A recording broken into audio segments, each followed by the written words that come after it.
Hello and welcome everyone. My name is Wybranczyk and today I have a very special guest. It's none other than Hugh Farey. Hello, Hugh. Hello. Thank you very much for inviting me. Hugh is, a very special person. He is a biologist, he is an actor, and most importantly, for our today's purposes, he is a Shroud skeptic. In fact, I think that you are the #1 guy to contact regarding the Shroud of Turin. At the beginning of my journey, when I started to research everything to do with the Shroud of Turin, I noticed dozens of documentaries, which typically include some kind of a token skeptic. And often they don't do a very good job. I must say that personally, I think that all of the documentary makers should contact you in all of future instances of such documentaries, because when listening to you, one can really get the impression that you have spent a lot of time, and I mean years, thinking about the Shroud of Turin and subjects near to it. So for the future, I suggest the following division of labor. So let's let Joe Nickell, chase his UFO and visit his haunted houses. But for the Shroud of Turin stuff, Hugh Farey is our guy. That's my opinion. Well, yes, that's very kind of you to say so. Of course, there have been, I suppose, probably there are 4 major Shroud skeptic researchers. The first one, of course, was Walter McCrone. Yeah. Who was a forensic chemist, really, and microscopist. And he worked entirely in that field. So he didn't research things like history and art a great deal, although he analyzed a lot of old artworks and things like that, but entirely from a chemical point of view. And then the next one along was Joe Nickell, who sadly, I'm not sure whether you're aware, he died, I think, about a month, 2 weeks ago, something like that, very recently. I'm afraid so, yes. But he was a skeptic of almost everything, and worked a lot with the Committee for the Scientific Investigation of the Paranormal. Psych. Yes, Psych was what they called it in America. The other 2 who are alive and well are me and Andrea Nicolotti, who lives in Turin and has published a lot of Shroud stuff, but mostly on its history. Yes. He's a historian rather than a scientist. Between us, we cover it all pretty well. And I think if I've got any particular qualification, as opposed to just anybody you hear on the internet, it's because everything I've done is to go back to primary sources every time. Where does this information actually come from? And this has resulted in to be honest, it's nearly all available on the internet if you burrow around and find it. But it has resulted in my doing things like translating medieval Icelandic to find out exactly what Bishop, I forget his name, Arculf or something, said, and so on. Luckily, I can find my way around in Latin and Greek, which is quite important for stuff about the Bible and so on. I also, I can read medieval script, which is also quite complicated and also quite necessary. Right. So, yeah, it all depends on that. It's nothing to do with just, I think this or I think that. This is what I have found, which was written by somebody at the time. Yeah. Right. Well, I must say, you really surprised me there. I mean, Joe Nickell was one of my... a person I consider to be very special. I've read a lot of Joe Nickell books. You and I, we are fans of the bas relief or bas relief theory of image formation, which of course was championed by Joe back in the day, like in the 70s. Yes. So let's make this a tribute to him. Yes. Okay, let's focus on the Shroud now. Maybe just as an organizational note. Now, speaking to my audience, I'm going to assume that you have at least some sort of basic knowledge about the Shroud of Turin. It's not very difficult to get the first impression of the topic. really any apologetic video about the subject will be enough to hear the basic arguments. Yes, if you care to watch or listen to some of the transcripts or the video recordings of various conferences on the Shroud, which have been held mostly in America, but around the world as well. Every speaker is usually allowed perhaps maybe 10 minutes or quarter of an hour to get his point across or her point across. And the number of times in the same conference on the same day, the speaker comes and goes, right, the Shroud of Turin is a 14-foot long, 3 foot wide. You're just wasting time. And they only get a few minutes to say their actual point because they repeat the same thing over and over again. Right. So we'll omit all that. Yeah, so just maybe to add something to that, I mean, recently the very famous podcaster Joe Rogan has shared a post in which he said, take a look at this video, it's a deep dive into the Shroud of Turin. And just by looking at it, I noticed that the video is 40 minutes long, right? It cannot possibly be a deep dive into the subject. Yes. Okay, let's now look into the Shroud of Turin. So, as it stands, the authenticists prefer the type of argumentation which attempts to focus our attention on some features of the shroud that they think are like essential to understanding the enigma of the shroud. So they often claim that there are features of it which could not possibly or are very hard to explain if we want to explain it in naturalistic terms, if we want to reach for an ordinary explanation. In many of the Shroud Wars panel discussions that Dale hosts on the Real Seekers channel, in which you take part, or at least you've been a part of many these podcasts and videos. He shows an Excel spreadsheet in which he lists all of the features that are supposed to be like central. These include something like you know the photonegativity. Some people claim that it's a photographic negative, the shroud is, or that it has these 3D features, or its uniformity of the body image, or the superficiality of the body image, and so on. So it seems to me that for some of those features, we can really agree that they are there, and claim that it really isn't all that hard to get them. It wouldn't be very hard for an artist who makes the shroud, assuming for a second that it is, in fact, a creation. In other cases, we can, you know, maybe for some of those features, we can say that they truly are a huge surprise and very special. So I'd like to hear it from you and ask you, which features do you think, do you think that any of those features are truly surprising, atypical, or special? If so, which ones? And which ones are the hardest to explain? That's a really good question. I suppose everything hinges on a clear characterization of what the shroud image actually is. And it comes as a bit of a surprise to most people who have always been taught that the shroud is the most heavily studied artifact of all time or something like that, that it actually hasn't been studied at all, let alone heavily. It's been barely looked at. And this is extraordinary. I mean, the chemistry of the shroud is based on a handful of sticky tapes. The physics of the shroud is based on photographs. I was listening to someone the other day who was studying a meteorite. And the meteorite was about this big, you know, maybe 4 centimeters round. There has been more scientific study of that piece of rock than have ever happened to the shroud at all. Yeah. I think people must completely clear out of the idea that, you know, if 37 scientists spent 5 solid days studying a cloth, but of course they didn't. They spent most of the time photographing it.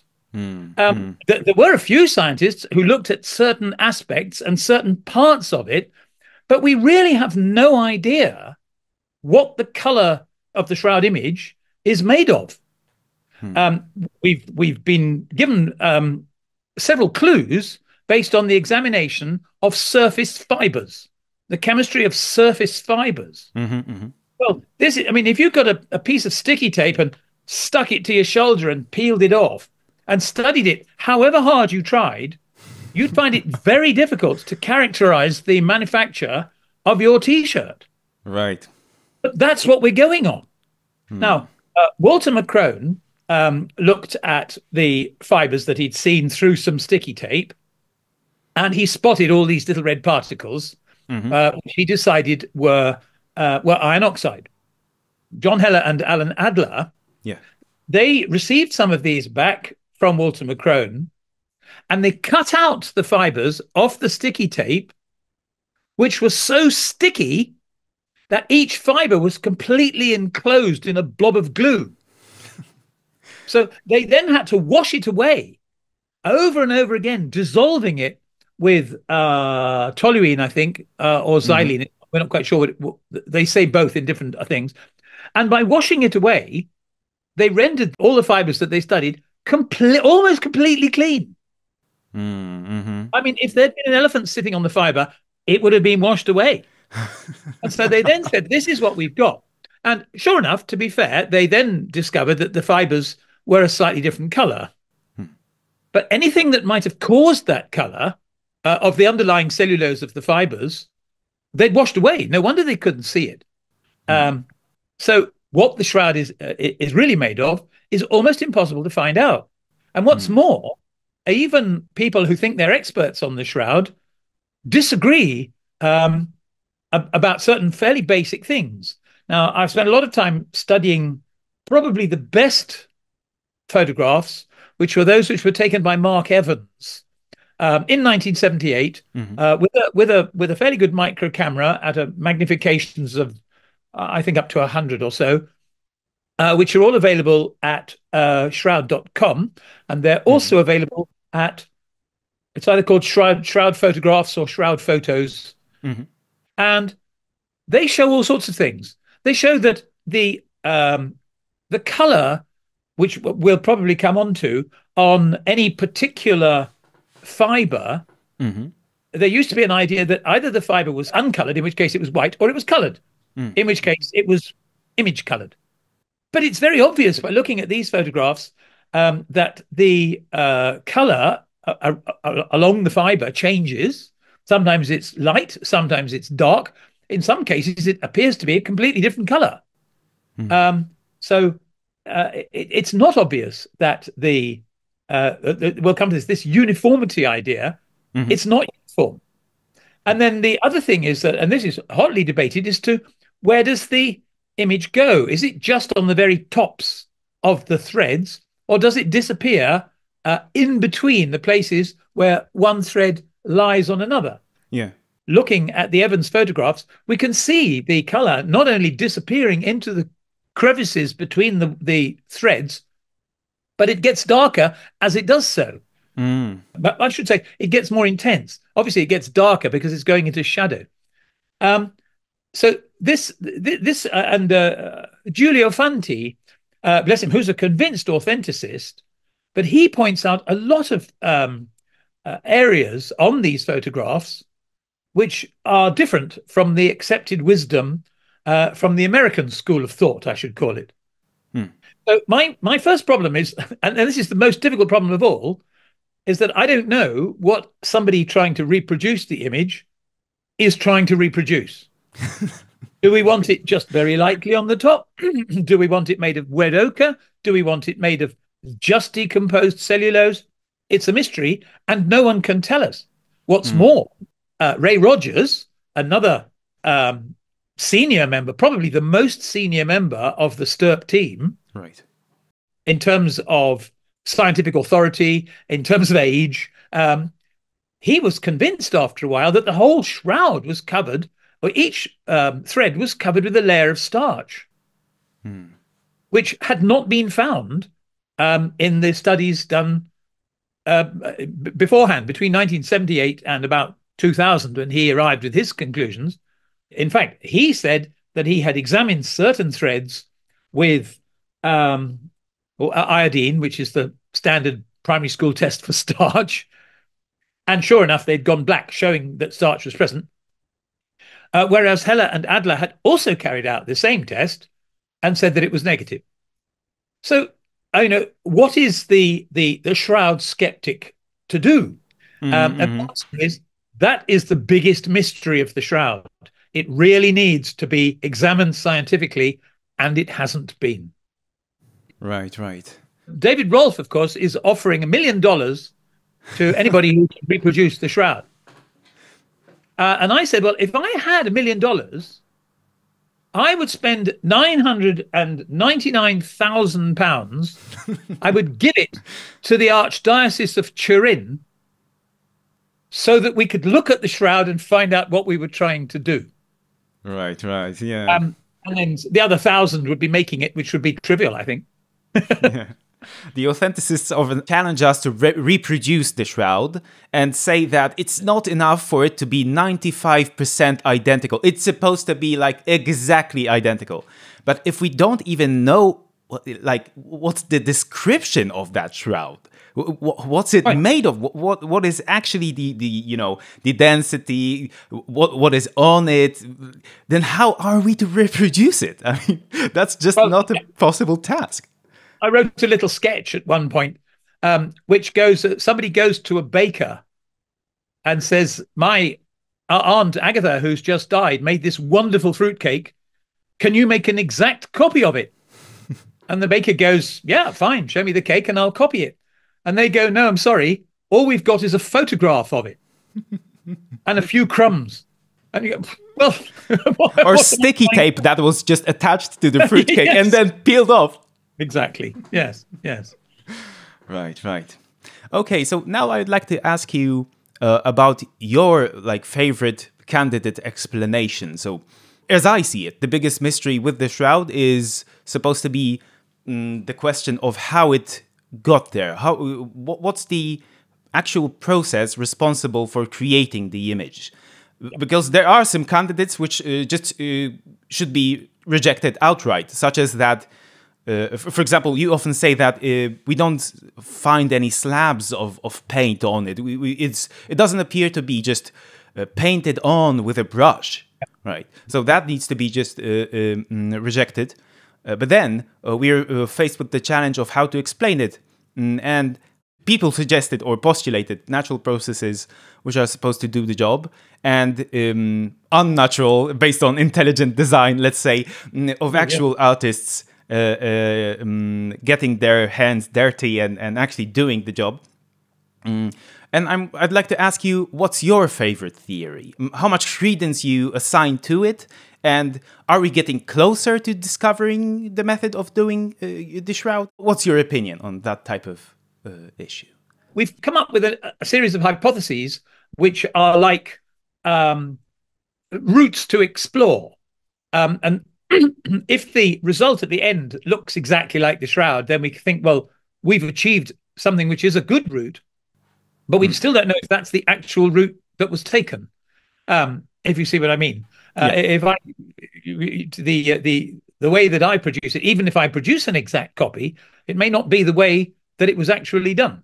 It might have been done in a completely different way.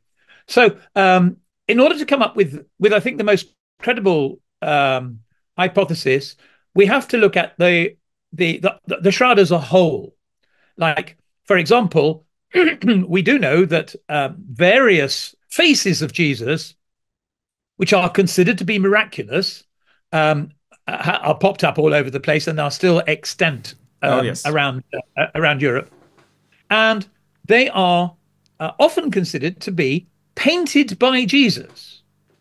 Yeah. In other words, they are paintings, and they are, obviously paintings. They've got paint on them and brushstrokes and outlines and all the rest of it. But they are miraculous because God caused them to look like that. Right. See, to the people of the Middle Ages, verisimilitude wasn't really important. If a thing was a miracle, it was a miracle.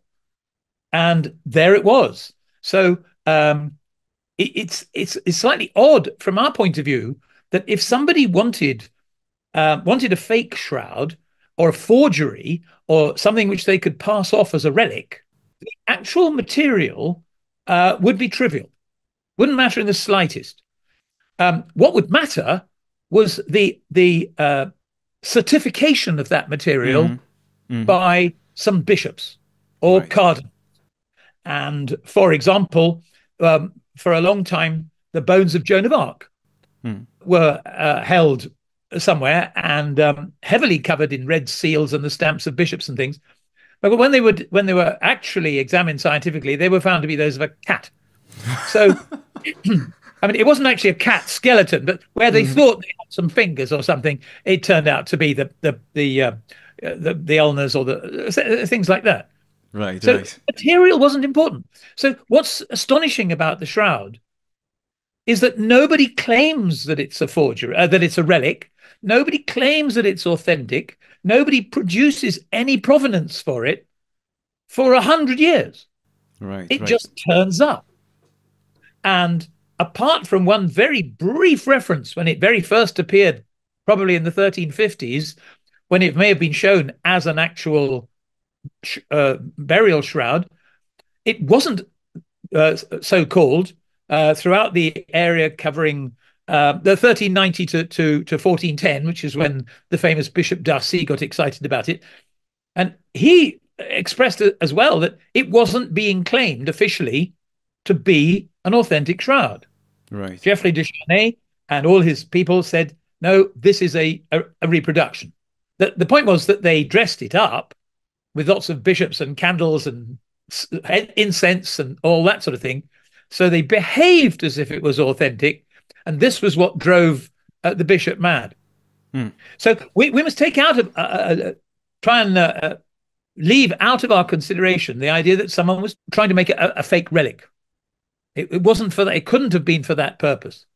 So this is what led me towards these thousands of cloths that there must have been to illustrate the Quem quaeritis ceremony. And we'll perhaps mention this later on. But this was a little ceremony that happened over Easter in monasteries, churches, cathedrals, and everything throughout Europe, from top to bottom, in which, in many of them, a cloth was held up representing Jesus' shroud. I dare say if you were a little church, you held up a little cloth. And if you were a cathedral, you held up as big a cloth as you could fit in the cathedral. Right. And the trouble is that it was mostly just white. So it didn't have any visual impact. And I think that someone decided it would be a good idea if we could actually put an image on it so that we could see where the Lord had lain. So this is the thinking behind putting the image on it. Right. And at the same time, I should say that part of this ceremony, it was a series of ceremonies which began on Good Friday. An image of Christ was taken off the altar, sometimes as a crucifix, and then placed in a tomb. And in a great many places, especially Spain, the images on the altar had foldable arms. They took them off the altar, and then the arms folded down, and then they were placed in the tomb. Right. In other places, we have the images of Christ lying in the tomb with his arms already folded. They're just carvings. Right. And some of them, and I illustrate some in my blog, some of them are not, as it were, full 3D carvings, but they're rather flat so that they can fit in the model tomb. So although they're correct longitudinally, they may only be 10 to 15 centimeters thick. So the face bobbles around on the top and the back is on the bottom. Right. And I think it was the use of that inspired someone to go, that's what we'll do with our shroud. Now here, and this is a serious problem, because you might think, well, that's the obvious answer then, is you get one of these bas-reliefs, you paint it in blood or red color, anything, and then you lay the cloth on top, and wherever the marks come off, there you've got an image. And then probably you wait till it dries, and you do the same by laying by turning the bas-relief over, painting that with your stuff, lay the cloth on top of that, and out it comes. And that would be perfect and easy and simple. The only problem with that, and it may be the answer, but the problem with that is that when I've tried it, it's actually quite difficult to get the the representation of the image looking as it does on the Shroud of Turin. Basically, if you press the cloth down, either it touches or it doesn't touch. And then sometimes the paint gets, if you painted it, it gets dry. So I found that for me, the best way of doing it is to get the color on top of the shroud. So you lay your cloth over the bas-relief, and then you pad down with what in medieval times was called a pounce, which is basically a cloth Right. with paint, and you just push this down all over it, and you can choose then whether you push down hard, in which case you get more powder or paint crossing over, or softly, in which case you get a bit less. And you can see what you're doing because the thing's there in front of you. It's on the upper surface, not hidden away underneath. Yeah. And that way you can pat it around until it looks the way you want it to look. You can concentrate on things like the eyes and the face, which is obviously the bit you like most. And you can practically ignore the rest of the body, which is why the rest of the body is so extraordinarily blurred. You can concentrate on the fingers because they're all nice and clear as well. Right, right. People who talk about the resolution of the image invariably look at the cracks between the fingers, which are easily distinguishable. And if they're easily distinguishable, well, that's about 2 centimeters apart. That's really quite fine. And the lips, you can just about see the line of the lower lip really quite well. But if you try and get where exactly is the edge of the upper arm, or the lower arm, I should say, or the leg, you could be 5 centimeters out either way. The resolution is appalling for nearly all the shroud. You can't see the kneecaps. You can't see the collarbones. You can't see the nipples. You can't see the navel. There's the resolution is nearly always really bad. Right, right. But that's the best I can do so far. So I get my bas-relief, I put my cloth over it, and I pad away on the top with a damp mixture of a medieval formula. Now, I've been using egg tempera because egg tempera is easy to make, whereas parchment tempera is not so easy to make. Parchment, you've got to boil up rabbit bones, whereas egg, you just get an egg. Following Luigi Garlascelli's experiments, I have mixed this not only with water, but with vinegar. The vinegar is recommended in medieval recipes for tempera because it stabilizes the egg. Otherwise, you come back in 2 days and it stinks and it's rotted. But if you add vinegar, then it will last for a couple of weeks before it, it usually just dries up, to be honest. But if you had a lot of it, it would start going off, but the vinegar stabilizes it. So vinegar is an important part because, of course, the vinegar, being an acid, acts to help to decompose the cellulose of the fibers. Right, right. Anyway, so I dab all this stuff on, and that seems to me fine. It is, of course, thick with paint. Well, not very thick, but you can see the paint particles. So I then wash it. I wash it and I scrub it. I scrub it with a toothbrush to try and get all the paint off. Right. And even then, it's surprising how much is left behind. There is still a very noticeable image. So I'm still working on exactly how the proportion of the image which is due to residual paint and the proportion which is due to deteriorated cellulose. And I think it's probably a mixture of the two. I haven't yet worked out the best thing. I did send a couple of these samples to Giulio Fanti, who looked at it, and it was actually, to be honest, much more congratulatory than I'd feared. He said, yes, you got the negativity. Yes, you got the 3D bit. What you didn't get was the fact that your image is made of particles, not made of decomposed cellulose. But the trouble is, he only published in his paper 2 bits of the sample that I showed him. So a total of perhaps 8 fibers out of a cloth which was 10 centimeters square. So I'm going to do another of these podcasts with Dale quite shortly, possibly in 2 or 3 weeks, in which I present the fibers that I found, but I've got to make some more samples before I can do that. Right. So Right. that's how I think it was done. I think that's a reasonable way of expressing it. As I say, it may have been done by covering the bas relief first and then laying the cloth on top, but I personally have not found that easy. When it comes to Luigi Garlascelli, I believe that's how you pronounce it. I'm not sure. I'm not Italian, neither do I speak the language. But does he use the same method of pouncing around a bas relief? He used a bas relief. I think what he did was he used a volunteer for the body and a bas relief for the head. Right, right. Yeah, so maybe I should ask about that. So there is a certain benefit of using a bas relief instead of a human body. But if you talk to regular people on the street about the Shroud of Turin, they'll always, almost invariably, as their first guess of what caused the image, will say that they just got a bloke to lie down, covered him with a shroud, did something, peeled it off, and there we go. But in one of your videos or interviews, you've explained the difference between, a full 3D body, which literally just goes up and has the three-dimensionality is very strong there. When it comes to the bas relief, it's much smaller. And why would we reach for the bas relief then? You'll have to tell me whether I'm in perfect profile. But if I'm looking like this, is that a reasonable profile? Yes. Now, look at the contours that are going up and down, all the way down there.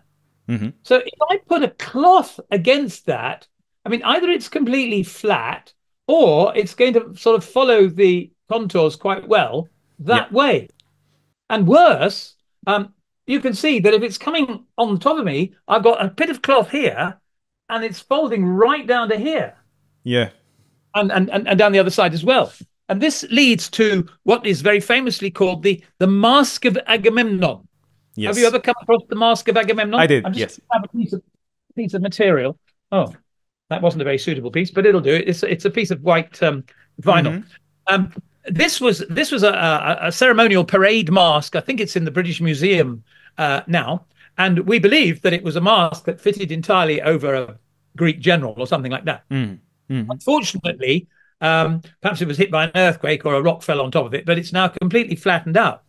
Right. With the result that, and I'm going to disappear again, but I'm going to put my fingers where my ears are. So I've now got my fingers in my ears, and if I remove the mask, I can say that those fingers are about 15 centimeters apart. Right. But only when the mask is like that. If I flatten the mask, now they're about 30 centimeters apart. Yeah. And that would mean that the face of the shroud, plus, of course, all the distortions of the body, I think, would be squished out wide, which it isn't. And I think nobody thinks that was how the shroud was made. Right. However, and I've been trying to get some kind of consensus. I recently published an article on my blog called "What Kind of Authenticist Are You?" I've seen that one. Yeah. Have you seen? But it's based on this. I don't know. You must have seen them. If you haven't indulged in them, I'm not sure I bother. But what Lord of the Rings character are you? And then it goes, are you brave or are you timid? Or friendly? Then you're Samwise Gamgee. Are you friendly or hostile? Or are you fond of gold or not? And then you work your way through and you turn out that you are Aragorn or something. Right. You deliberately get it all as bad as possible. You still don't turn out to be the chief orc, which but you can follow this kind of thing because there are I think I postulate 6 possible configurations for a shroud on a body, and I'm going to sketch them for you. So it's not going to be terribly complicated. But let's see. Well, you probably can't see it, but I'll do my best. So here's my body. Yeah. Can you see? I can see it. Yeah. Is it clear enough? It is. It's pretty good. Okay. So the shroud. First of all, what it looks like, just if you looked at it straight away, it looks as if it's flat across the top. It has no distortions. It has no bumps up and down. Every part of the body is reflected straight onto the image of the cloth. Right. Mm-hmm.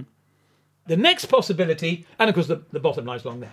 The next possibility is that it is, and I call that horizontal. The next one is draped. You start at the back end, you fold it here, and then you just lower the cloth over the top like that. Right. Mm-hmm. And that again gives you lots of some bits of it. I'll do it a bit better. Some bits of it are pretty well in contact, like the top of the head, maybe the hands down here, perhaps, and the toes somewhere like that. Whoops, not so good. Yeah. And some bits, like the neck, aren't in contact at all. Are not in contact at all, and the ankles perhaps here and here. And the third version, whoops, is that the shroud is actually wrapped around the body and tied in place, probably at the ankles, the knees, and the neck. And in that case, it's nearly all in contact with the body. Now, the thing is that different shroud scholars, authenticist scholars, all believing that the shroud is miraculous, all believing that their descriptions exactly match the image that they see, and they all have either one of these versions, or to account for any distortions, they think that the man is, sorry, that's not very good, is that his legs are bent and his head is pushed upwards. And again, the body is either there, or it's draped, or it's wrapped. And so that gives you your 6 possible. It's quite an embarrassing diagram, so I'm going to delete it, but I hope it'll be clear. I have quoted the 6 authors, convinced authenticist authors, who go for each of those 6 possibilities. There is no consensus between them. And what's more, if you ask anybody who isn't one of the authors that I've actually quoted, they won't tell you which one they go for. Because the typical authenticist way of doing things is to believe everything. That way, you don't upset anybody and you keep the slide together. Right. So there we go. Yes. But that's the reason why a flat a bas relief resolves you of any of that difficulty. Right. We would then avoid the Agamemnon effect and the distortion which comes from the three-dimensionality in that direction. Right. Well, yes, exactly so. Yes. Yeah. The folding down effect, but also this business, if it's wrapped around around and tied, as I think Giulio Fanti's current pictures do, then of course here the shroud will go right into the chin and back out again. So we would expect the distortion lengthways to be quite big. But we don't get that. It looks very much as if it's just been laid down on a flat bas relief. And of course, when it's passed through all these miracles, three-dimensional machines like the famous VP8 image analyzer, which is treated as though it was something like the Holy Grail. Well, it's now or quantum physics or something. Every time you buy a computer, it's got a 3D image thing comes with it, and that looks like a bas relief as well. So Another thing I wanted to ask you about is your experiments with the paint and because like sometimes authenticists will ask whether your theory postulates that it was painted or whether it was a chemical reaction. I think both can be combined in a way because absolutely. This is what confused. I mean, from the very start, Walter Macrone, he looked at the stuff, at the fibers, and he went, paint, definitely paint. And then a bit later on, he realized that the fibers themselves were yellow. So he went, blood is paint. The image, yellow. Then he changed his mind. And then finally, his last paper, which was the peer-reviewed one in the Annals of Chemical Research, I think, in that one, he said that the predominant color of the image was the yellow of degraded cellulose, and that the iron oxide was a secondary factor. I think it's quite possibly true. And Luigi Garlascelli, of course, he did, and I thought it was very clever. He painted his shroud in blue. Mm-hmm. Mm-hmm. And the reason of painting it on blue was that when he washed it, he could be certain that there wasn't any blue left. Right. Okay. His blue was in a 5% solution of, I think he used sulfuric acid, not terribly strong, 5%, but enough so that after he'd washed it and cleared off all the pigment, the acid had degraded the cellulose to such an extent that by popping it in an oven, it came out like lemon juice on paper, like we used to write in invisible ink when we were little. Right. The brown comes brought out because the acid has degraded the cellulose.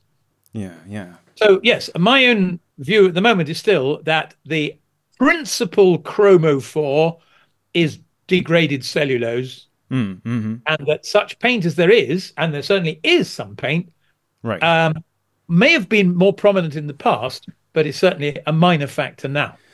Maybe riffing off the idea that something was more prominent in the past. I believe I've heard you say, or I've read in one of your articles in Academia.edu, that it appears from historical accounts, like written accounts, that the image was more visible, was clearer in the past than it is now. From the way people have described it, nobody now, however convinced or religious or anxious to take part in it, would go, that's a nice clear picture of Jesus. Of course, yeah. It's not possible to do that. And yet everybody who did comment on it, that's exactly what they said. They were astonished at how it looked as though it was made yesterday, at how it was, and what's more, it appeared to be made of blood. Right. So it may have been much redder than it was. And that's possibly an indication as to the coloring pigment could well have been iron oxide. I've been working with yellow ochre, to be honest, recently, because the image as you see it now is not red, rather like blood. However, if all the red had been washed away, or most of the red had been washed away, leaving a degraded cellulose, then I think the brown color that was sort of faded sepia that we get is about right. Right. That's very interesting. And maybe let me also ask this. We found these little badges in France, which were from Leary, and they represented the shroud. I believe the shroud's image is quite visible on those badges. Yes, well, in one of them, the image has almost completely disappeared, I think. But the one of which, you see, we've only found two of the Leary expositions. One of which is an actual badge, and it was found in Paris, which is quite fun. But one of which is a mold, and that was found very close to Leary, so presumably near the factory where they made them. Right. But to be honest, making a badge which is that big, it's quite difficult to produce the subtleties that would be needed to make it appear really faint. So, I mean, I don't think you can really do that. Right. So I don't think that's it. But there are all sorts of extraordinary aspects, I may say, of the early shroud, and that is that from the moment it appeared in, I'm going to say Chambéry, but perhaps later on in its Chambéry times, certainly, and then a lot in Turin, lots and lots of people made copies of it. And there are dozens of copies of it. Some of them show expositions, and they're nearly always really clear and very easy to see. Even if they show a picture of the shroud being exhibited from 300 yards away, you can still see everything on it. And one or two are meant to be exact copies of it. And they are, very blurred and indistinct. Almost every one has the feet separate and pointing outwards like that. As if the artist never actually saw that bit of it at all. So you sometimes wonder, when people say, this is a good copy or that's a bad copy, have a look. They get the position of the hands crossed over completely wrong, Almost all of them have loincloths, but Mm. that's probably because they just think it would be a bit rude to keep producing pictures of the naked Jesus. So even exact copies are demonstrably and appallingly wrong most of the time. I would like to explore the subject of the Quem quaeritis Yes, indeed. procedures or traditions or plays that took place. But by the way, we had those here in Poland as well. And by the way, we also have a tradition which continues to this day, which is a tradition called, we call it in Polish, grób pański, which just means the Lord's tomb, the Lord's grave. Yes. You probably have something like that at your country as well. Basically, I wasn't surprised when you suggested that there are these effigies of Jesus found all over Europe. Yes. Yes. This seems to be a standard procedure here in Poland, and it started back in the Middle Ages, right? So that's... yes, certainly the earliest. I think the Regularis Concordia or something is about 10th century. It went on, it became more and more elaborate, I think, until basically the church decided that play acting was not a sensible feature of church ceremonies.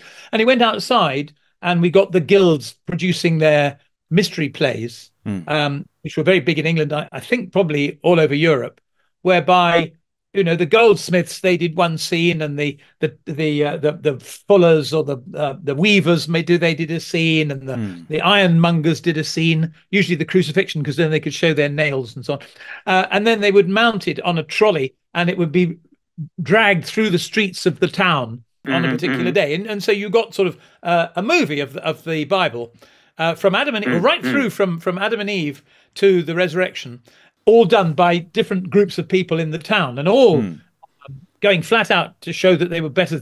You know, they were better than everybody else's groups. All done elaborately. And that rather took the emphasis off the drama of the church ceremony.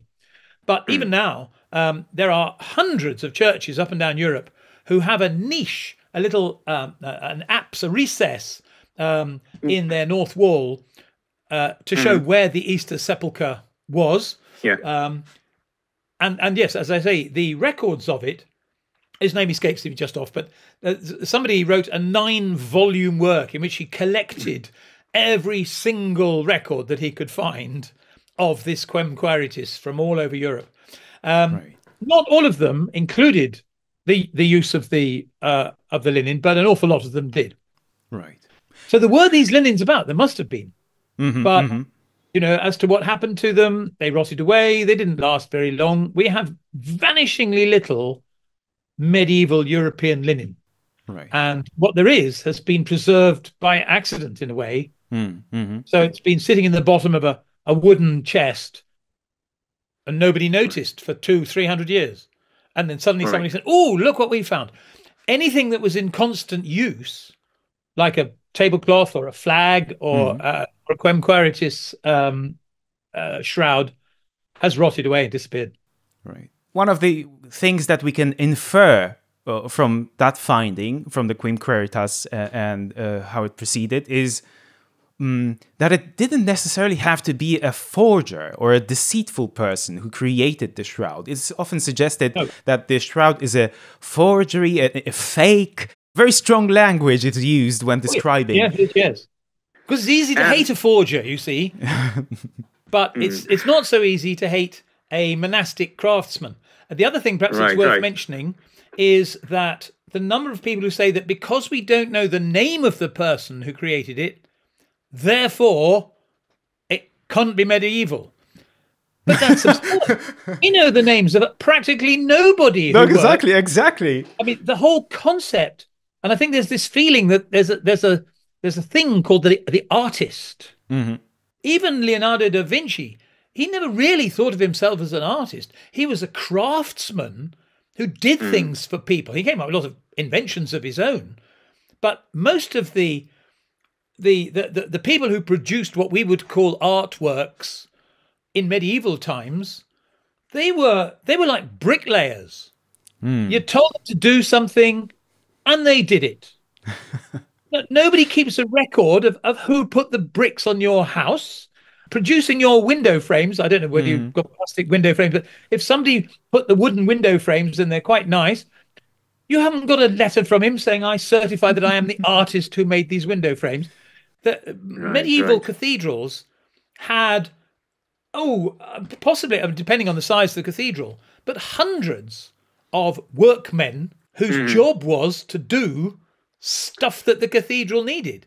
And sometimes they made flags, sometimes they carved statues or the sides of pews or gargoyles. Sometimes they made things out of cloth. They made the embroiderers made vestments.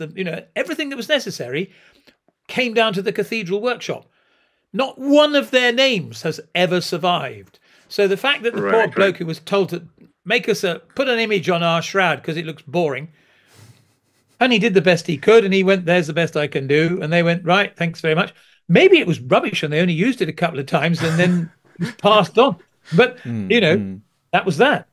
So this idea, the mysterious forger. And also, I don't think whatever it was very complicated. That's why I say I don't need £1 million to make a shroud. 100 will do. And that's why I give all the rest to try and find out what it is I'm trying to make. Yeah. Sometimes in the documentaries, they present it as this genius, this Da Vinci who was in front of him. I mean, he was cutting edge. Nobody had that technology. It doesn't necessarily need to be that way. I mean, it seems to me that maybe we don't know the method yet, but the method might be quite simple. If you can carve a reasonably flat image of a person, just under 6 foot long, and it's got the nose and the eyes in the right place, perhaps you would have to be quite a good craftsman to do that. I don't think I could do it. But once you've done that, sloshing some paint on it and putting a cloth over it was not something that anybody was paid £1 million for, and nor did they bother to sign it. Right. Yeah. It was a job. Right. I'd like to ask you about an argument that you sometimes hear from the authenticists, which is supposed to challenge the carbon-14 dating. And it's quite an interesting one. I must say, when I first heard it from Joe Marino, I thought, maybe there's something to it. Maybe they got us here. So a lot of people have been looking at the photos of the shroud ever since they were made. In fact, ever since Secondopia and the negative. And seeing an extraordinary amount of objects, like chains around Jesus, text around Jesus, the pareidolia that they experience, if that's the proper term, because sometimes it's limited to seeing faces. Although there are such cases, like for example, there's one famous Polish video on which a guy sees the face of Jesus in Jesus's chest, in the shroud man's chest, and he sees the face of Holy Mary on the back of Jesus. So people have been finding all sorts of, or thinking they have found all sorts of, discovering all sorts of objects and text and so on, as I say, on it. But one case is special. It's the case of the alleged coins on the shroud man's eyes. Was it Alan Wanger who first claimed that they are there? Oh, no, it was long before him. It was certainly publicized by a priest called Father Francis Fila. Or perhaps he was American. Filas. It was he who first looked around, and he was basing his ideas on the VP8 analysis, which shows the eyeballs bulging slightly. And he thought, if they're bulging, maybe there's something on them. And that's why he concentrated on looking on photographs of those particular places, rather than just sort of scanning the shroud at random all over the place. So that's why he went for the eyeballs, because he was hoping to find traces of a coin. Now, that's very important, because had he just gone a random collection from pictures all over the shroud, he might have found, chains and whips and signatures, Hebrew letters and all the rest of it. But the thing that inspired him, and the clearest pictures of it, are, if you look at it's called the Henriet negative of 1933, which is still one of the clearest. The reason it's one of the clearest And Barry Schwartz, he would have nothing to do with this coin business because he was a photographer, and he knew exactly why Henry's portrait was pictures are so clear, so detailed, and so useless. And that is because they are very, very high contrast. The image was probably taken through a blue filter, slightly blue filter, to bring out the contrast. And the film stock at the time was very high contrast. Almost the entire picture. And if you blow up these pictures enormously and look at them, they nearly always look almost like that. Right.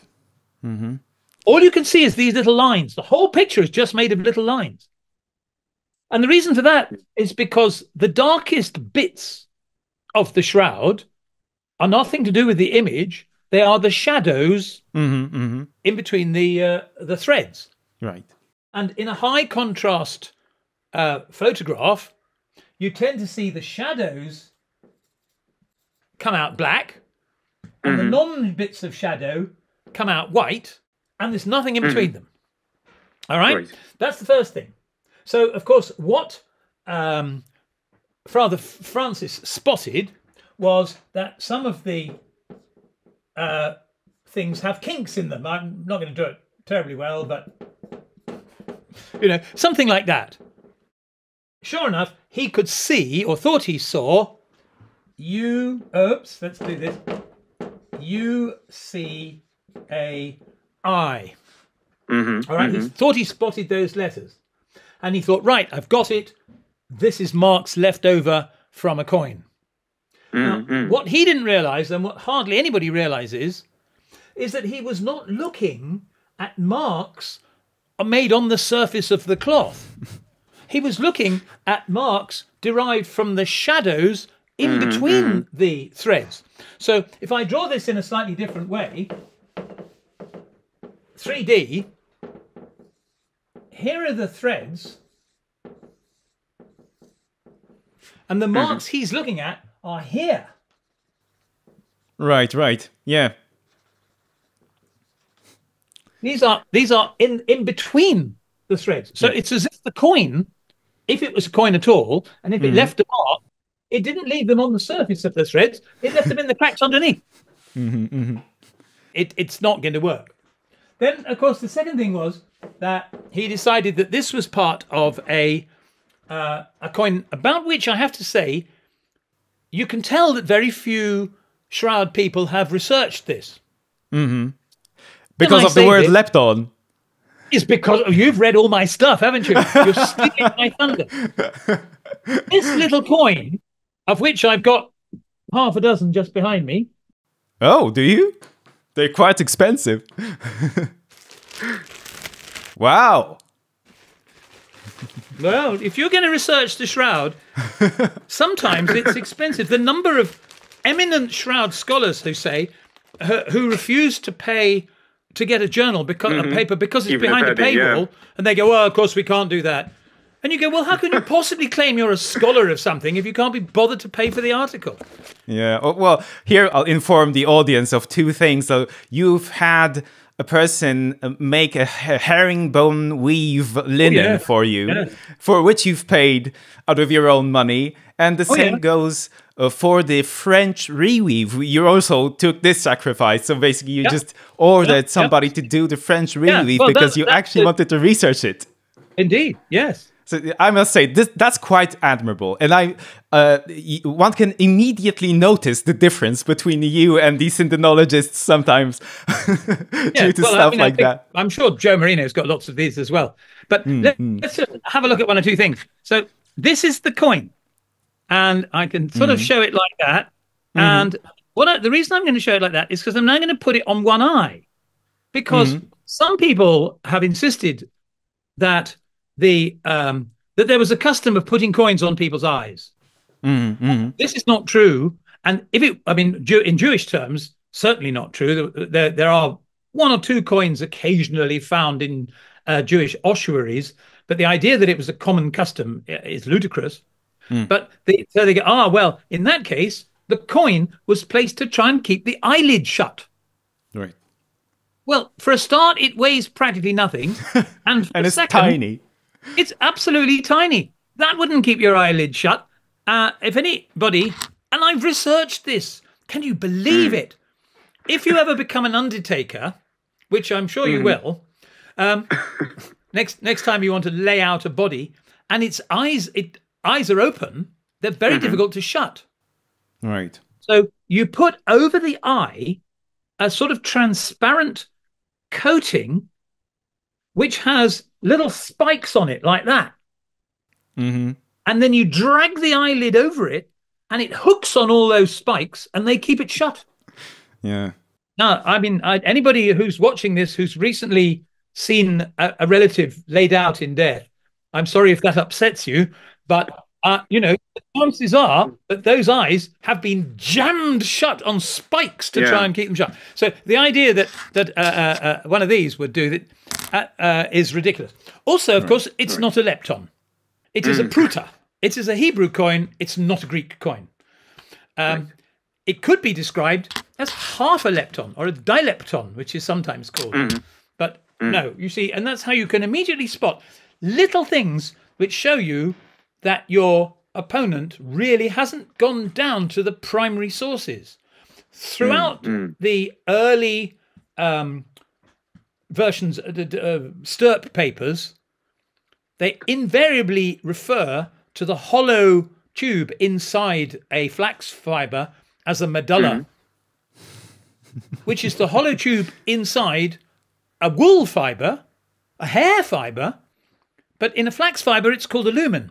Now, if you call it a medulla, it doesn't mean you're an idiot, but it does mean that you don't know that particular detail, and therefore you haven't actually researched flax fibres as carefully as you say you have. Because it's not possible to research a flax fibre and decide that the tube down the middle is called a medulla. So little things like that are giveaways. Anyway, so let's come back to our coin. Because we then have this little problem, is that this. Right. Because it ought to be a K. It stands for Kaiseros. Yeah. And it's a C. So all sorts of work has been done to try and find some of these little pruta which have got a C instead of a C instead of a K. And sure enough, there are lots.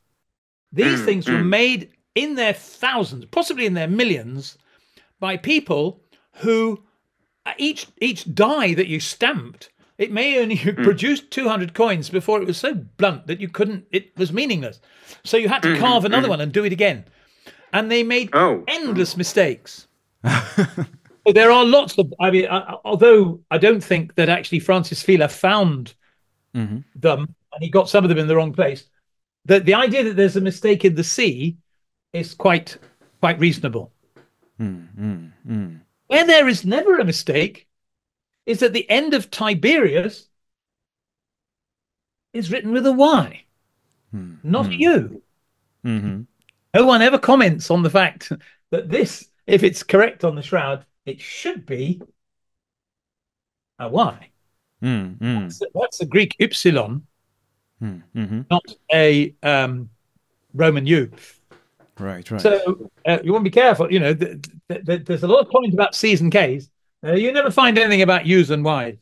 Anyway, so for various reasons, I think the lituus stick is not there at all unless you make a wild guess, and so on. Yeah, if you've seen my article on it, you can go back and find all that. Yeah.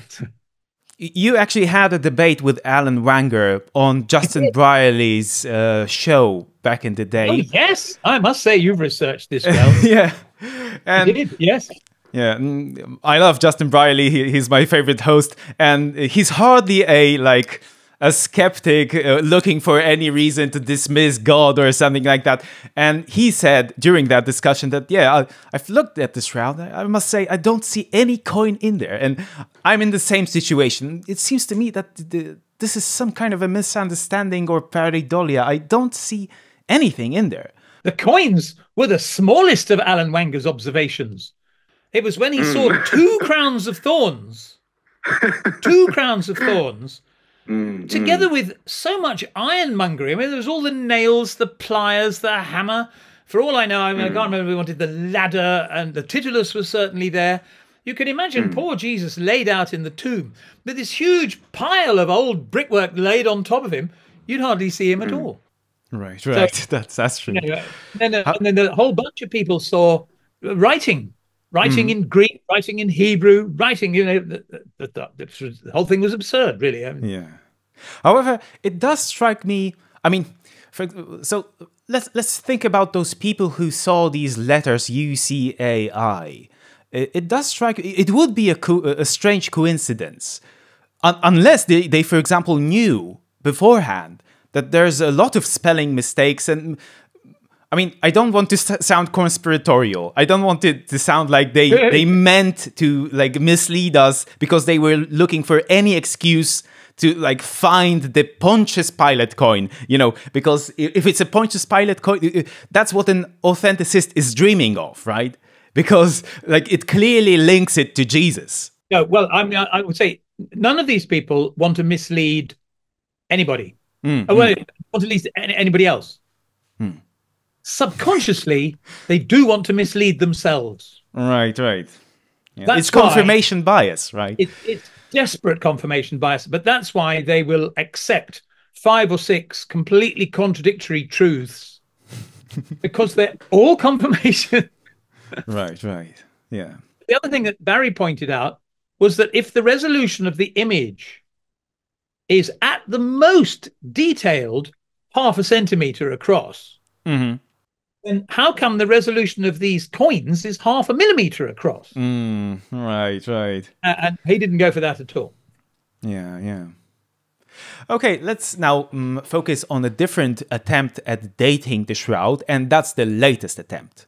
So, yes. Not sure if you've checked Google Trends, but it appears that the phrase Shroud of Turin has been Googled in the year 2024 more than it has been for the last 20 years, right? There was a sudden spike, and it's because of Giulio Fanti's and Liberato De Caro's studies, the X-ray studies. Now, they present this WAXS method, the WAXS method of dating the shroud. And I'd like to ask you about this. So, how do you assess it? Do you think it's really a groundbreaking method of dating linens? And how does it compare with the C14 dating, the radiocarbon dating? Is it any better or is it much worse? No, it's much worse. However, I'm glad I've caught you out. You haven't read this. Can you see this graph? Yes. Can you see a blue line? That's the number of Google hits on Shroud of Turin. Oh. Can you see that it's more or less flat? And then suddenly there's a big blue spike, and then it goes back to being flat again. I do, yeah. That was Shroud, Turin, and WAXS. So that was it. Between the 20th of August and the 1st of September, basically for 10 days, there was this huge spike. Dealing with with an experiment that had been carried out 2 years before. Yeah. That's the extraordinary thing about it. Why on earth did that happen? I mean, because they published it in 2022, right? Yes. But somebody who had summer holidays, August, politicians are all gone home. They're not back yet because, as soon as September arrived, everyone starts work. So it's nothing to put in the paper. So we'll look at what somebody else has put in their paper and we'll copy them. So if you do some X-ray scattering on a piece of cellulose, you get a little pattern. Being a scattering, it's a circular pattern. No, I'm going to draw it here.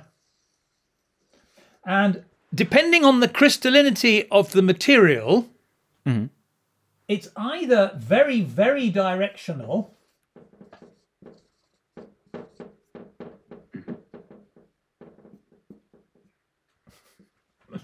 like that.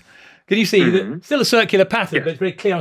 Or as it loses its crystallinity and becomes more and more amorphous, so it becomes more and more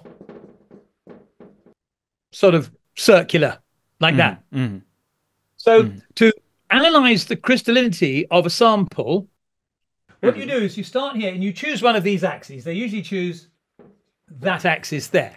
And as you go along, you measure the intensity of the diffraction pattern as it goes out there. And in an awful lot of materials, not just cellulose, it starts off quite small, and then you get a bit of a peak, and then you get a big peak, and then it peters off again. So we're looking at the intensity of a diffraction pattern. All right? And the bigger the peaks, the more the crystallinity, and so the fresher the cellulose. And if the peaks are flat, then there's less crystallinity, so there's less cellulose.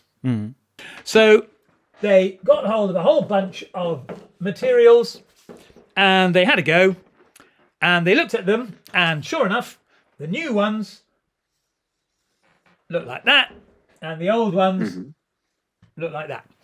Right. And they went, well, there you go. We have demonstrated that cellulose deteriorates over time, which they had, and good for them. Not a bad idea. Yeah. However, the deterioration of a chemical is never a factor of time. Time might be involved, but it's not, time itself cannot cause a substance to change into another substance. It's a chemical reaction. It may oxidize. It may suffer. Mostly it is oxidation, but it may suffer other kind of degradation or deterioration. And that degradation as it occurs as a factor of the content of the atmosphere. Obviously, nothing is going to degrade if it's kept in an anaerobic atmosphere. No oxygen. It's a factor of temperature because chemical reactions happen depending entirely on the temperature. Generally speaking, the hotter something is, the faster a chemical reaction occurs. Right. And it's a factor of humidity. Yeah. Quite often, the wetter something is, the more reactive it's an ionic thing, but the more reactive the stuff is. So if you don't know the conditions in which your sample has been kept for 5 minutes, not 1,000 years, you've got to be pretty sure, that it hasn't been taken out and put somewhere else, because that can make a serious difference, especially if it's been heated up.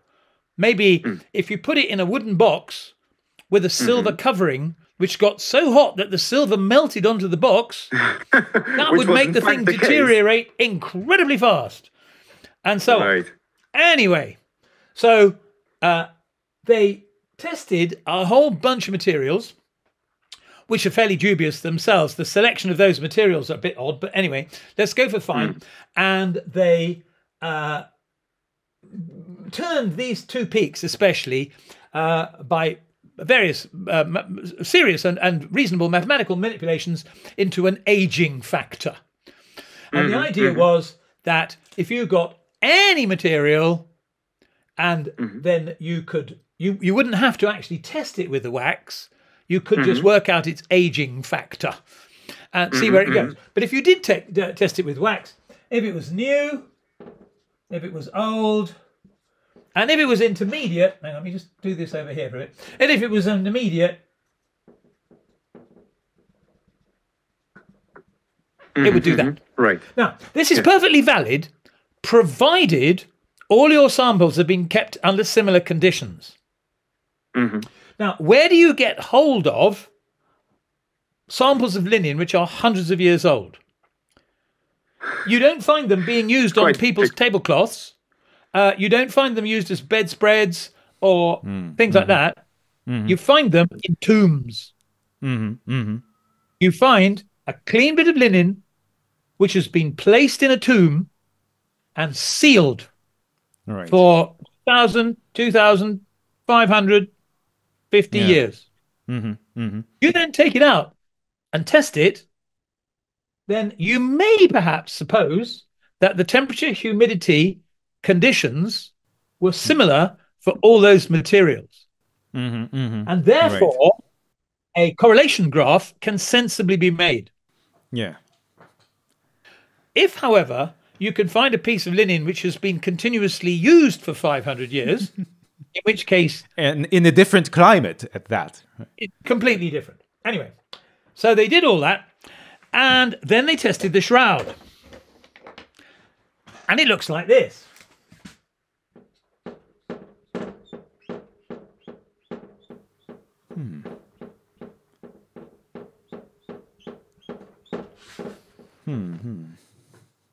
All right. The graph is there for anybody to see. And they went, look, there. That shows that it's almost the same as the, I'll put it right on the top. Let's be fair. It shows it's exactly the same as Masada. There's another one here. We have demonstrated that the shroud is as old as some textiles found in Masada, which were buried in a tomb for 2,000 years. However, I expect you're looking at this and thinking, wait a minute, no one's mentioned this bit. Right, yeah. It seems out of line. It seems not to correlate with the others. Almost as if either the whole thing has been shifted upwards so as to make it fit, which is possible, or, which is what I think's happened, the variation, the range on the y-axis is too squashed, and it should be stretched outward a bit so that it conforms with the general pattern. Now, because the two experiments were done at completely different times of year and so on, the results are not easy to compare.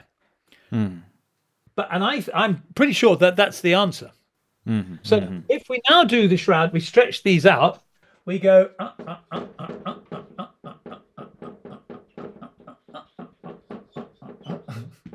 and sure enough, it appears to be sort of medieval, really.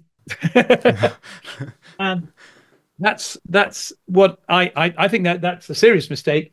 It's not been explained. I did ask Liberato De Caro to explain it, and I think he's probably gone rushing back to his calculations to try it out. The fact is, if you're going to do a calibration, you've got to make sure that your test piece is done under exactly the same conditions, is measured under exactly the same conditions as your previous pieces. Well, he does admit that by the time they got to the shroud, in fact, they were using a different piece of equipment, let alone it was at a different time and so on. So I don't think the comparison is worthwhile. But the real reason that I don't think it's worthwhile is that this anomaly is not even mentioned, let alone explained. And you just think, what you don't say when you come across a discovery is almost more important than what you do say. Right. Yeah. So just another corollary to that is that you will often find accounts saying that and this was Alan Wanger's thing, which, it was, he was so right. He was a sweet man. He was a pediatrician. He was an expert in sick children. Right. He knew nothing at all about archaeology or crowds, anything, but he just looked at it. But his great thing, and people still follow it up even without knowing that they're quoting him, is something called the points of congruence. Yeah. If there are two places which are congruent, therefore... He applied it to faces of Jesus on art and these coins as well. Well, that's right. But, so, as you can see, if I go like this, and then I go like this, how many points of congruence are there?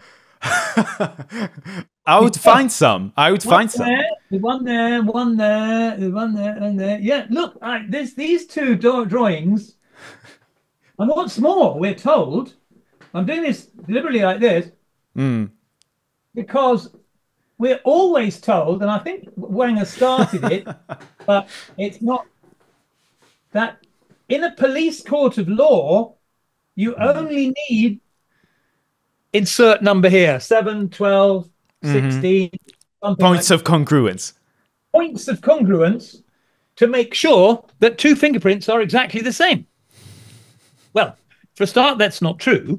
But what you miss out is that any point at all of non-congruence means that the fingerprints are different.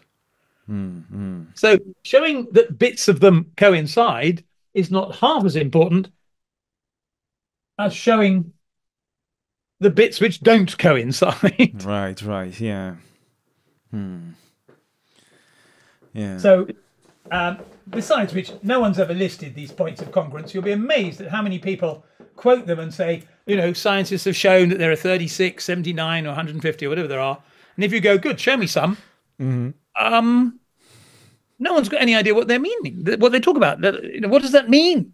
Like the teeth. If ever I say, show me some teeth, I even had two dentists write to me going, we can see teeth on the shroud. I said, good, here's a picture of the shroud. Draw the teeth. And they came back with a few dotted lines here and maybe a bit there. And they were both completely different. So I thought, well, there you go. Yeah. These teeth, I mean, Gary Habermas seems to be using this as a smoking gun for proving that a radiation burst caused from the inside caused the image. And it's supposed to be very good. Like the image of the teeth is supposed to be very good. I must say, I don't see the slightest like semblance of a tooth in there. Of course, there are no teeth at all. But the other thing is that what people seem to fail to recognize was when you get an X-ray, the bones are white, right, and the background is black. The shroud is not an X-ray. The bones are black, and the background is white. Yeah. And they go, oh, we were looking at the negative. Oh, yes, but if you take a negative of an X-ray, then the bones are black and the background is white. Yes. You know, they're exactly the opposite. The other thing, which I think even flummoxed Alan Wanger for a bit, was that I said, where do these X-rays come from? Because if you think that the X-rays are X-rays of teeth, then the X-rays must be coming from the back of his mouth. Right. If you think that the fingers show X-rays, then the source of the X-rays is his groin. This means that people start going, oh yeah, that's not what we meant. No, I'm sure it wasn't. Right. Yeah. Returning to the waxes issue for a second. Like, obviously, every historian, every archaeologist is looking for a new and cutting-edge method of dating, which we could cross-check, right? Let's say dendrochronology provides us with one method, carbon-14 yet another, and it would be great if we developed some other method like this regarding these crystals and the X-rays and so on. But when I look at Liberato De Caro's and Giulio Fanti's work, like, it seems to me that, I mean, as far as I know, no one has really picked up these discoveries. Like, no one is using them, actively using them in history. Like, why aren't other historians dating other things with it? Why didn't it gain that amount of attention as radiocarbon dating? Right? Well, to be fair, De Caro's work is 3 years old, and maybe archaeologists are waiting in the wings. That's fair. Giulio Fanti's work, however, is, I think it's 10 years old or more. 2013 is the mechanical spreading, right, of the linen. Absolutely. And not only has no one picked it up, but no one has even bothered to comment on it. And the reason is because unless, as I say, unless your textiles have been kept in exactly the same conditions, then you can't judge what they are. You know, you can't compare, say, an Egyptian textile with a French textile. Supposing you have, for example, the bit that they used for help dating the Shroud of Turin, the cope of King Louis. I mean, a lot of these ecclesiastical garments still kept about. Right. Even a few linen ones, to be fair. But we can't compare those to anything that's been in an Egyptian tomb for 2,000 years. Because these have been worn by people. They've been kept in freezing churches. They've been taken outside on warm summer days. They've been worn and moved and battered about. They've got hot, sweaty priests inside them. The conditions under which they've kept are such that even if you found an exact correlation with the supposed date, you wouldn't be able to claim that it was anything more than a coincidence. And that's why archaeologists won't do this, because, as I say, not because they might find the wrong date, but because even if they find the right date, it's a meaningless discovery. Right, yeah. Okay, so switching the subject a bit, now I would like to ask you about the blood on the shroud. So it's a typical distinction to talk about the body image and the blood. They are separate in a way. They have different colors and so on. Also, there is an argument which you can often see in apologetic circles. I'm wondering what you'll make of it. So, and as you're probably familiar with it already, but the argument goes as follows. The scientists, have tested the blood on the shroud and found that it is AB blood type. They have also tested the Sudarium of Oviedo, AB blood type. They have tested the Eucharistic miracles, such as the one in Lanciano or the one we had here. We've had a few, in fact, but one was tested for blood and in Sokolka, and it was AB type.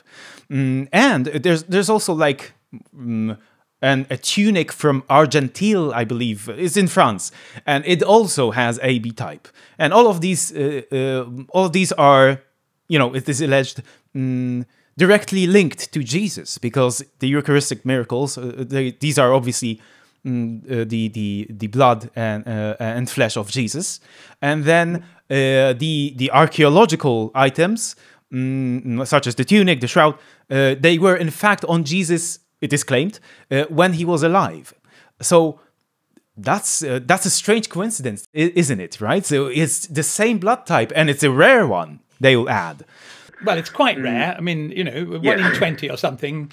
Yeah, and then some people go, "Oh, but it's fantastically common in Israel." And you go, yes, well, fantastically common doesn't actually mean that it's any more common. Right. The trouble with old blood is that it tends to disintegrate, which means that it's very difficult to test blood corpuscles. Now, this is really important, because if you don't test blood corpuscles, you can't easily test what's on them. And the ABO blood system seems to be, got me bored again, is that blood has antibodies on it, which we sometimes do as little spikes, because that's sort of memento for A, or we can do them with little bumps.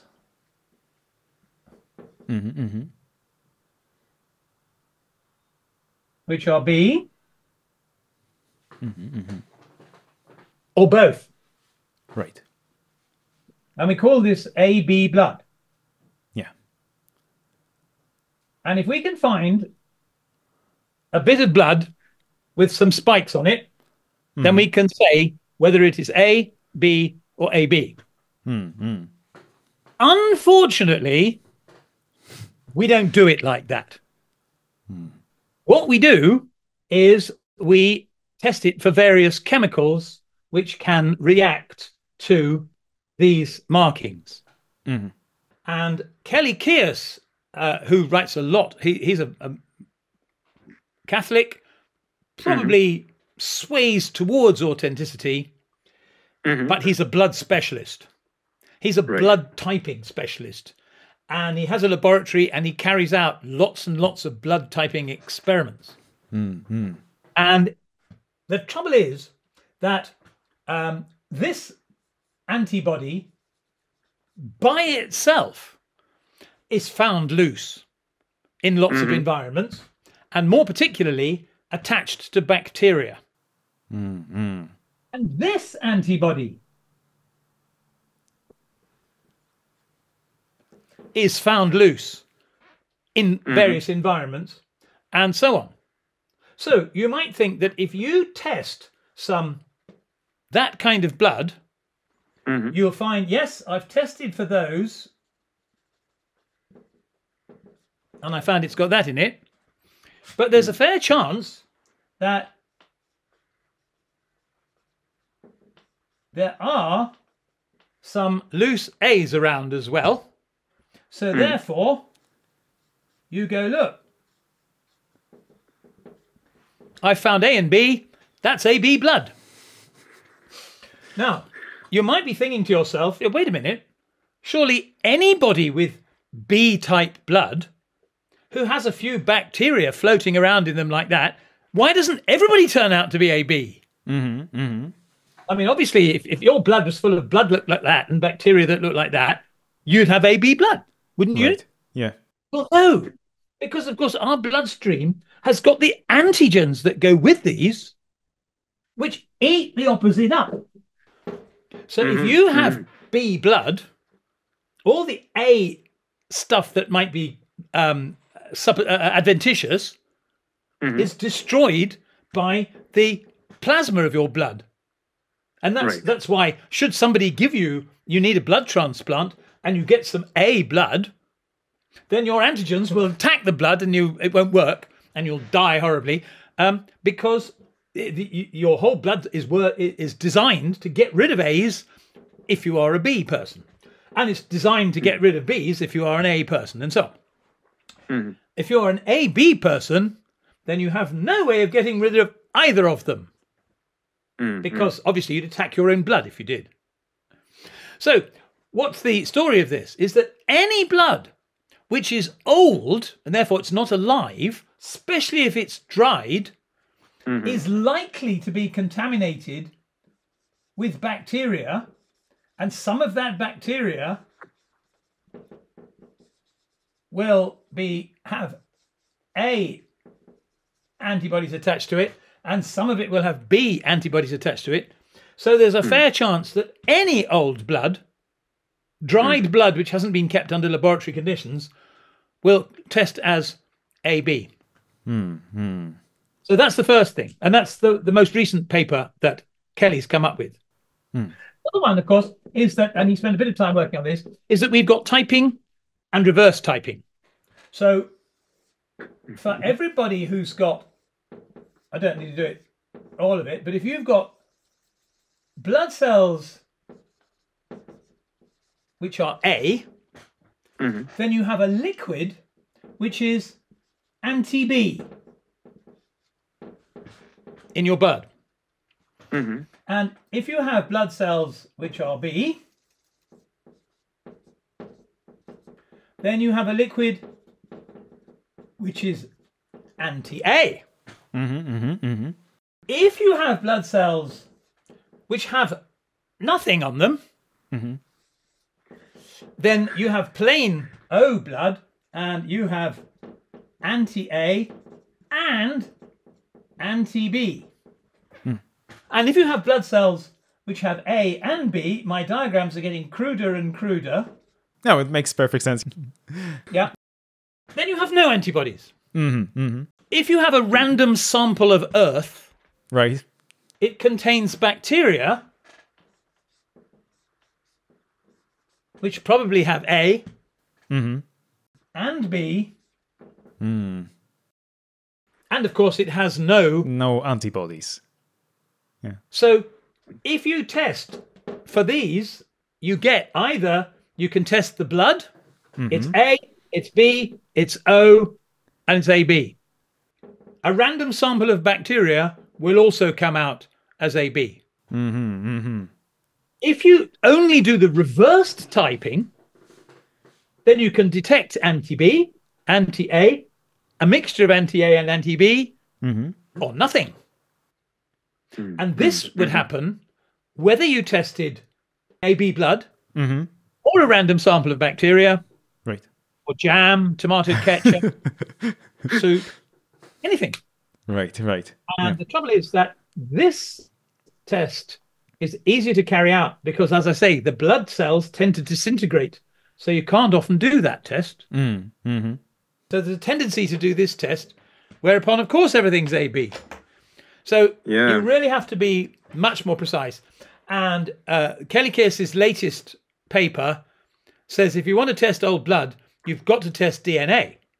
Mm-hmm. Because your DNA says what kind of antibodies you've got. Oh. I didn't realize that. Your blood typing is genetically determined. Mm-hmm. So that would be a way of doing it. Yeah. Hasn't happened yet.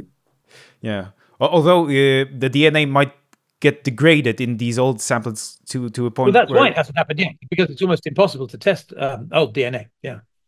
There are little bits. Right. I think the Swiss Ötzi, the Iceman, who was found in the Alps, frozen.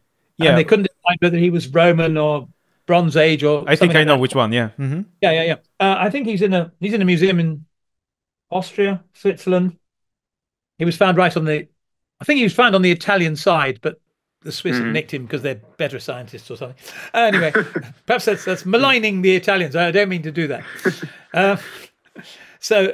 And my goodness me, every fiber of his clothing has been examined 10 times more detail than any of the shroud ever has.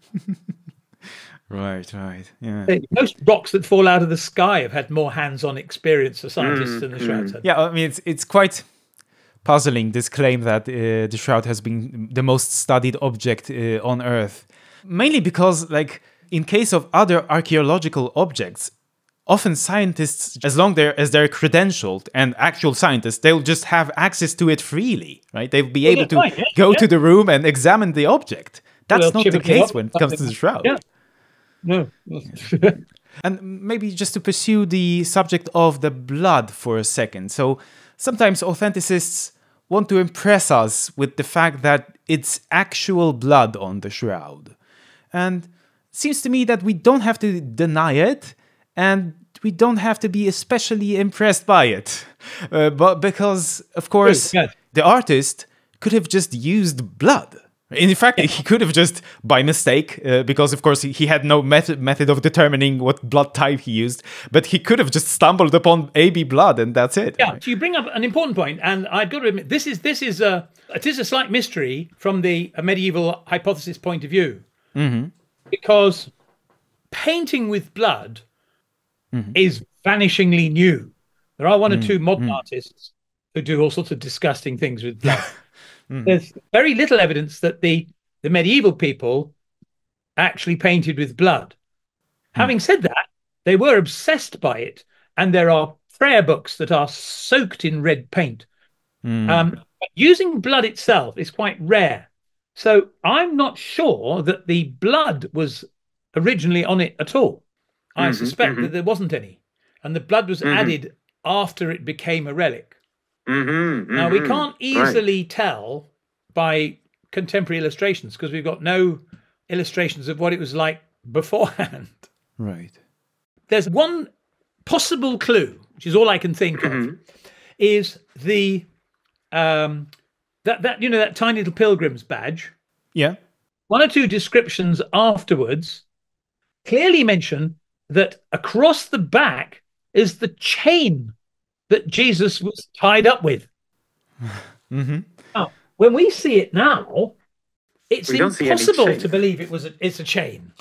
Across the back, we've got these sort of random dribbles. But people used to do it and draw it like a thickly knotted rope, as if they were absolutely sure that it was actually meant to be something. Now, what the truth is behind that, I've no idea. There's usually another one by his feet as well. And I don't know whether that is what's given rise to that. Right, On the whole, there are, and various people have noticed this, there are perhaps, 5 or 6 good chemical tests which show that a substance is organic and that it contains either porphyrins or some kind of heme derivative. Right, okay. Of the kind that you can find in blood. And you can also find them in leaves. But the stuff dribbled across on the shroud is at least reddish and runny. I heard you say that it is a strange kind of pink, in fact. Well, yes, that's right. It's not red like blood is. Even Giulio Fanti wrote a paper saying that he thought the blood must have been reinforced with something like madder in order to leave those pink marks. But the point is, it's not green, and it doesn't look like as if someone's dribbled mushroom soup over it or anything like that. So the fact that a cactus or a mushroom could produce the same results, I think it's easier just to say it's more likely to be blood. Yeah. And of course, then people go, yes, but where would you get blood from in the Middle Ages? To which you say, well, what was the single commonest surgical procedure? And what's more, not just a reactive surgical procedure, but a prophylactic surgical procedure. In other words, a procedure that people had done to them regularly. Yes. And of course, it was bloodletting. Surgeons would produce, people gave their blood away by the bucketful to stop them from getting this or that disease. Didn't work at all, but they thought it might. But the thing is, as long as you're healthy, which most people were, then you could say, it's the giving of blood that keeps me healthy. Yeah. Yeah, and that's all of the questions I wanted to ask you today. Thank you for that. Thank you for joining me. That was amazing, and I've learned a lot. I'd like you to tell the audience where they can find more of your material, where they can read some of the stuff that you have wrote, and where they can see videos with you. Yep, I'll write it on the board. Well, for videos, you'd probably have to look up. There are lots, but Dale's channel is probably the best, which is Real Seekers. But my own, I've got 3 papers at Academia.edu. Highly recommended. Which are all called... I like to do this because it's difficult to forget. So there's the Medieval Shroud, the Medieval Shroud 2, and the Medieval Shroud 3. And then my blog, much to your surprise, is medievalshroud.com. Yeah. And the thing is, all my blog entries are nearly always written with a great sense of humor, and hardly any of them say what they're about. So if you want to look up blood, don't scroll through the headings looking for blood. Put it in the search box. The way I search your blog among articles in your blog is I go to Google and I type in site:/medievalshroud.com, and then I type in the word that I'm looking for, like blood. That'll get you there. Yeah. And that way, because there's a lot of entries there and a lot of very interesting material. I've learned a lot from you, Hugh, and I thank you for all of the stuff that you're putting out. The important thing is that everything I say is either illustrated by my own experiments or mentioned where this detail comes from. Because over and over again, you find people who have read a book. Yesterday, I had a query. It was, how common was the 3-in-1 herringbone weave in first century Israel? And they quoted an article which said this. And they said, because this scientific article says this. So I thought, okay, fine, let's check. So I go to the article, which is by a couple of scientists testing something completely different, DNA, who know nothing about the weave. So obviously, they refer to someone else. So I look at the book where they referred to it, who are chemists, and they also know nothing about the weave either. So they refer to someone else.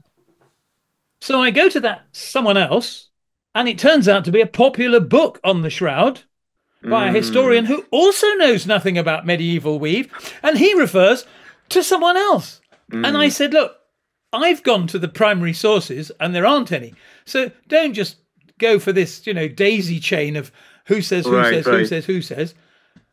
In fact, for example, finding that the woman who did all the research on the textiles at Masada, Hero Granger Taylor, who literally wrote the book on the subject. It's part of a book on the Masada excavations by Yigael Yadin. 10, 20 years ago now. But she's still alive. She's there. You can email her. And she said, no, I don't think the shroud. I'm an expert on the first century textiles.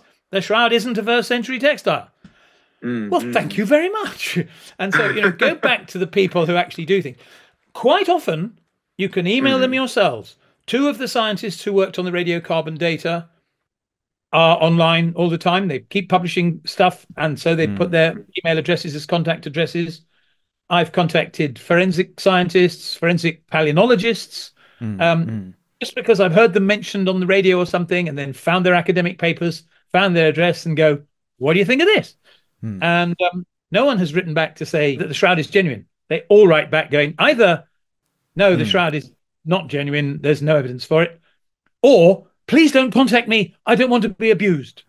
Because if anybody goes online saying that they think the shroud is not genuine, they are almost certainly an atheist.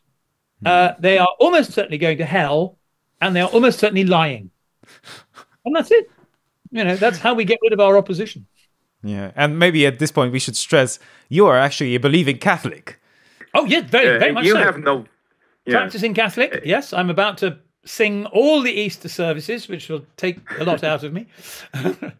So no one can accuse you of trying to ruin the faith or something. By the way, it's no part of the Catholic faith to believe that the shroud is authentic. I've went through like material. We have religion classes in our public schools here in Poland, and they are in vast majority Catholic lessons, right? Yeah. Catechism. They get catechized basically, and I found a lot of material in which children are taught as fact that the shroud is authentic and it's part of our faith, basically. I think that's deplorable and yeah, quite so. Yes, right. But you see again. The shroud authenticist camp, I think, is sort of concentrated in the southern states of America. Tend to be not Catholic; they tend to be evangelical. Yeah, various what we might politely call free churches. None of them have any kind of authority behind them, except I've read the Bible and this is what I think it says, and you just go, yeah, great.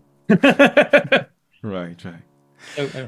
Yeah, so I must say it was an honor and a pleasure to have you here, Hugh. Thank you for this discussion. For people, because even if I'm talking to someone who's a convinced authenticist, there's no point getting cross about it. Yeah. I might be wrong, and if I'm wrong, then let's find out. Yeah. So once again, thank you.